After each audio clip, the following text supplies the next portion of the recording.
Okay, so hopefully everybody remembers this chart. Just to recap Dalton's law of partial pressures, when we collect a gas over water, water creates its own vapor pressure.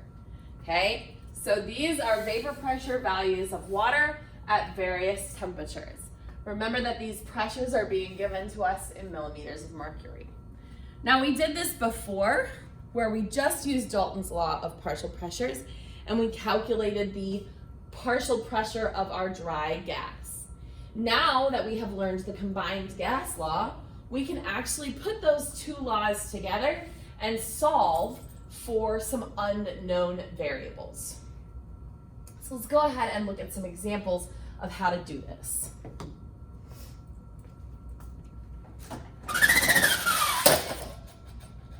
This example reads, a sample of a gas is collected over water at a pressure of 745 millimeters of mercury at 25 degrees Celsius. It was originally in a 2.0 liter container. What would happen to the pressure of the dry gas inside the container if the volume was changed to 1.0 liters and the temperature rose to 31 degrees Celsius? So, like any good gas law problem, the first thing I want to do is very carefully pick out my variables. It says the sample of gas is collected at a pressure of 745 millimeters of mercury. This is going to be our total pressure, okay? Total pressure of the system. And the temperature that they did that at, that'll be our initial temperature because we looked ahead and we know that they're going to change the temperature on us eventually. 25 degrees Celsius. Now, really quickly, I know that if I'm looking at a gas collected over water, I'm going to need the pressure of the water vapor. So I need to go to that chart and look up the vapor pressure of water at 25 degrees Celsius. So if I go and do that, my pressure at 25 degrees Celsius is 23.8 millimeters of mercury. Okay. Now let's keep reading. It was originally in, okay, so this is a V1 because it's liters, so 2.0 liter container. What would happen to the pressure of the dry gas? So they're looking for a P2 value inside the container if the volume was changed, so this is going to be a V2 value, to 1.0 liters. And the temperature rose, so T2, rose to 31 degrees Celsius. Okay, so right off the bat, I want to point something out. We have a total pressure, and we have our water vapor pressure. So we know that that means we can solve for the pressure of our gas. So we're going to use these to solve for the partial pressure of our gas, okay? But we also have a T1 and a T2, a V1 and a V2. They're asking us for a P2. What is our P1 value? It's this. The pressure of our gas is our P1, okay? Because that is the gas that we are then going to change the pressure and volume of. So the first step here is going to be to use Dalton's law of partial pressures to find the partial pressure of the dry gas. Then we're going to take this one step further using P1 V1 over P2 V2, okay? Or P1 V1 over N1 T1 equals P2 V2 over N2 T2. We are going to solve for our P2 value. So starting with Dalton's law of partial pressure, the partial pressure of our gas is going to be equal to the total pressure minus the partial pressure of water at that temperature, okay? The total pressure of our gas was 745 millimeters of mercury. We're going to subtract out the 23.8 millimeters of mercury that comes from the water. So 745 minus 23.8 gives us, call it 721 millimeters of mercury. This is now my P1 value, okay? Because this is the pressure of my dry gas. So now I'm going to use my combined gas law. P1V1 over N1T1 equals P2V2 over N2T2. Looking at my list, I notice that I have no values for N, so I'm going to get rid of the N in that equation. We are trying to solve this for P2. So let's circle P2 so we don't lose it. Remember, the goal here is to get P2 in the equation by itself, which means that everything that's on the same side of the equation with P2 needs to get moved to the other side. To do that, we're going to do the opposite. So V2 is on top, we're going to put it on bottom. T2 is on bottom, we're going to move it to the top.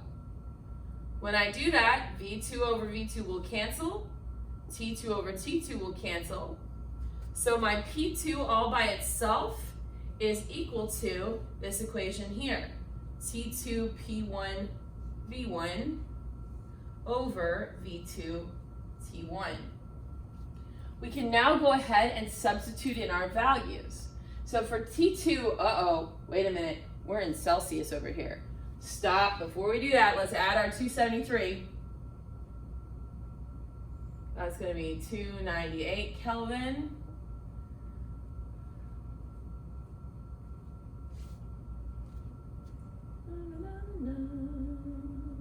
That's 10, carry the 1. 304 Kelvin.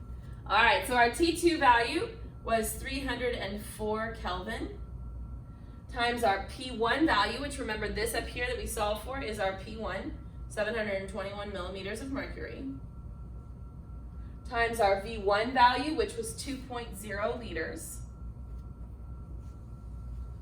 divided by our V2, which was 1.0 liters, times our T1 value, which was 298 Kelvin. Okay, this is where we stop and see which of our units will cancel out. I have Kelvin over Kelvin. I have liters over liters. That's going to give me a value in millimeters of mercury. Is that a value that makes sense for pressure? It is. So we've set this up right. Please remember when we put this in our calculator, we want to put parentheses around the top and parentheses around the bottom of our fraction so it doesn't mess up our order of operations. So we have 304 times 721 times 2.0 divided by 1.0 times 298. That's going to give us a final pressure of 1,471.033557.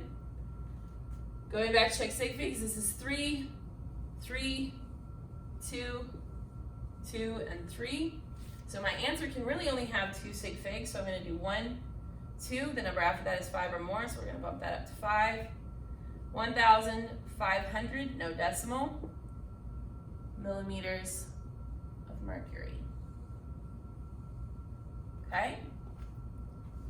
So it's a lot of steps, and we're doing a lot of putting together of things, but it's all stuff we know and all stuff we can do. Let's try another one. Okay, so for our second example, we have a sample of gas is collected over water at a pressure of 13.6 psi and a temperature of 33.0 degrees Celsius. The container is 3.5 liters. What would happen to the volume of dry gas in the container if the pressure of the dry gas is increased to 15.2 psi and the temperature is decreased to 24.7 degrees Celsius? Okay, there's a lot to unpack here. So let's go ahead and start with making our list.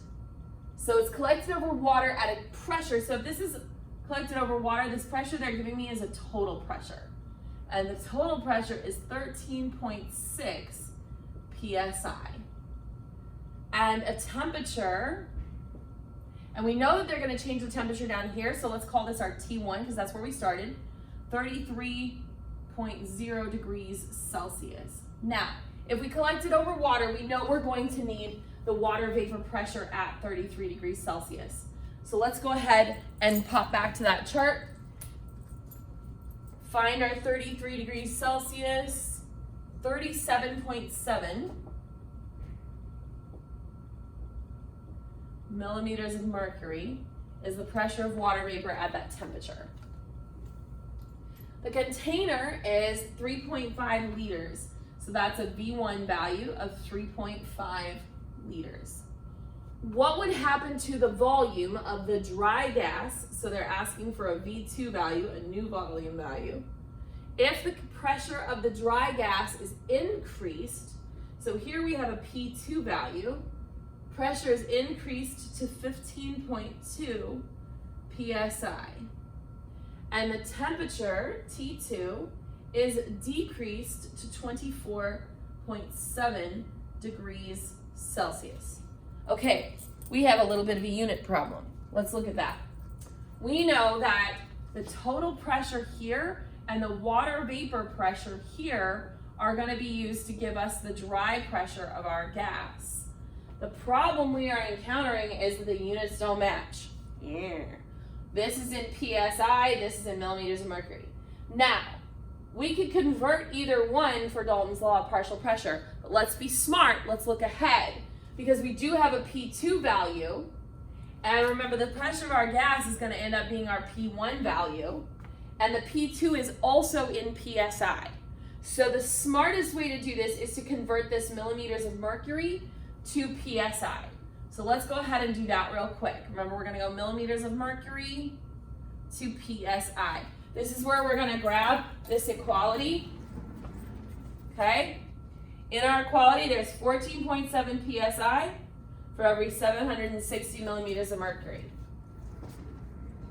So we've got 760 millimeters of mercury for every 14.7 PSI. So we'll do 37.7 times 14.7 and divide that by 760. Now watch your sig figs. This original number was in 3 and we got a lot of digits here, so this is going to be 0.729 psi. Okay?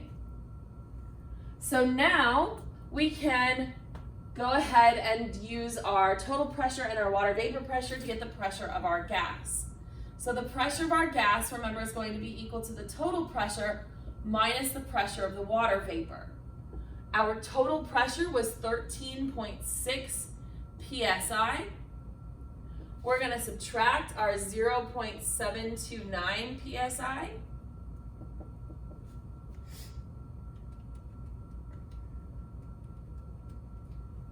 That's going to give us about 12.9 psi, and that, remember, is going to turn into our P1 value. Okay? So the next thing I need to do is I need to use the combined gas law to solve for the V2.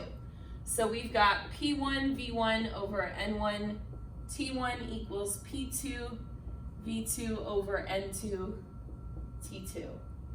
Now if I look over here, I have pressure. I've got a P1 and a P2. I've got a V1 and a V2. I've got a T1 and a T2, but I do not have an N1 or an N2. And if we look at our temperature values, we're in Celsius. So let's do 33 plus 273. It's going to give us 306 Kelvin. Down here for my T2 value, let's add 273.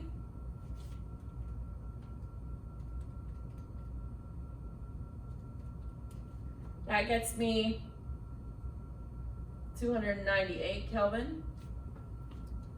Okay? We want to solve this for our V2. Okay? So remember that to solve for V2, we want to move everything that's touching the V2 to the other side of the equation. So here we have T2 on the bottom, which means that we need to put T2 on the top to get it to cancel out. We have P2 on the top. We're going to put P2 on the bottom to get it to cancel out. Make sure you're also doing it to the other side of the equation because it has to stay equal. So now I have V2 alone, which is what I want, and it is going to be equal to this equation here, T2 P1 V1 over P2 T1. So now I can go ahead and substitute in my measurement values. My T2 value was 298 Kelvin. times my P1 value, which we calculated up here, was 12.9 psi, times my V1 value, which was 3.5 liters. My P2 value we measured at 15.2 psi. And my T1 value was 306 Kelvin. Here we're going to stop and look at our units and make sure everything cancels correctly. We have Kelvin over Kelvin, PSI over PSI, leaving us with liters. Okay? Then we go over here and we stop and check, is liters an appropriate value for volume? Yes, it is. Okay? Now, remember, we want to put this in parentheses when we put it in our calculator. So we're going to do 298 times 12.9 times 3.5 divided by 15.2 times 306. This is going to get us 2.892737358. We have 3 sig figs, 3 sig figs, 2 sig figs, 3 sig figs, and 2 sig figs. So our I'm sorry, that's not 2, that's 3. So our answer has to have 2 sig figs. So we're going to do 1, 2. Number after that is 5 or more. The 8 goes up to a 9. So this is 2.9 liters. All right. So again, this is a lot of steps, but we're just taking our 2 equations, Dalton's law of partial pressures, solved for the gas that's been collected over water, and we are going to add to it the combined gas law so that it gives us sort of a full answer when we're done.